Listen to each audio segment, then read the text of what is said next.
Well, the border fence, border patrol agents, you've seen those many times, I'm sure, but have you heard of the shadow wolves? Officers from the Tohono O'odham Nation who patrolled the border for 40 years using ancient tracking techniques. And Ty Brennan caught up with them. The Tohono O'odham Nation in southern Arizona, breathtakingly beautiful and serene. But there is an ugly side to this landscape. This is one of the busiest drug trafficking sites in America. Right now we're roughly 40 miles north of the border, and this is the area they're still tracking through to make their way northbound.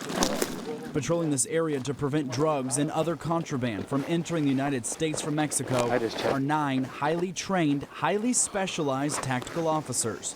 They're called Shadow Wolves, a group made up entirely of Native Americans who grew up on this land and use their knowledge that comes from their ancestors to do their job. We don't really have the technology that other law enforcement agencies have on a border. We pretty much rely on the ancient art of tracking. When you say tracking, we're not just talking about footprints in the sand. No, exactly.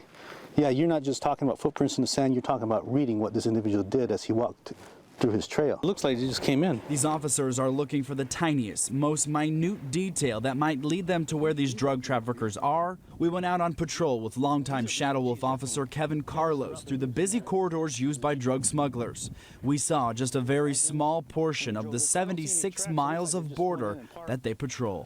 As I'm going through the area, I also look for the broken branches that might be lying down, and if it's I'll pick them up and I'll fill them in. If they crumble as easy as this, that means they've been here for a while. But if you get a branch that's been freshly broke and it's not crushing and it's still moist, you know that's another indication to tell you that your target might be just up ahead. Something as small as a piece of clothing or a bag snagged on a branch or a worn-out footprint, that can lead them to their suspect. These are things only a trained eye would ever be able to pick up on.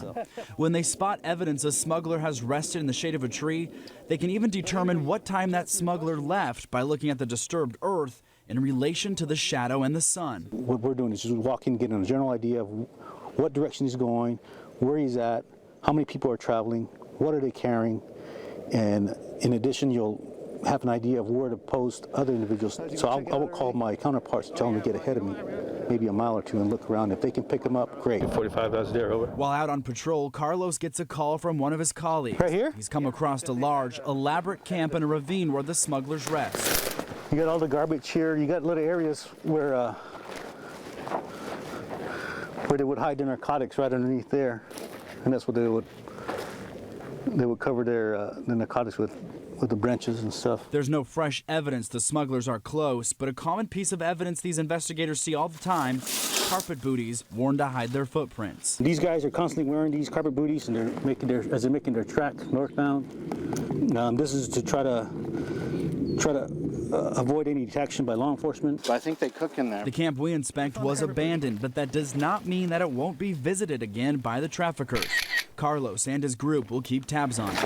The Tohono O'odham Nation didn't ask for their sacred land to be drawn into the deadly and ugly drug trade, but its proximity to the border has made it a hotspot. Uh-oh, be careful. While they haven't been able to stop the flow of drugs here, the Shadow Wolves have proven that their knowledge and wisdom, much of which has been passed down for generations, has kept large quantities of drugs off American streets every year. In Sells, Arizona, Ty Brennan, Fox 10 News.